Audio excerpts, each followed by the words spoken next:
আজকের রাস্তায় আপনি ছাত্রছাত্রীদের সঙ্গে হাঁটছেন, কি জন্য হাঁটছেন? দাবি করে একটি মাত্র রাস্তা, কিন্তু সেটাও আজকে বেহাল দশা। সামান্য বৃষ্টিতেই পুকুরে পরিণত হয়।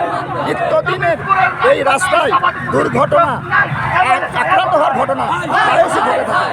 তাই এই রাস্তা যাতে অতি সত্বর নির্মিত হয়, এই দাবিতে কাবিলপুর এলাকার নাগরিকবৃন্দ পায়ে পা মিলিয়ে এই মিছিলে, মহামিছিলে সামিল হয়েছেন।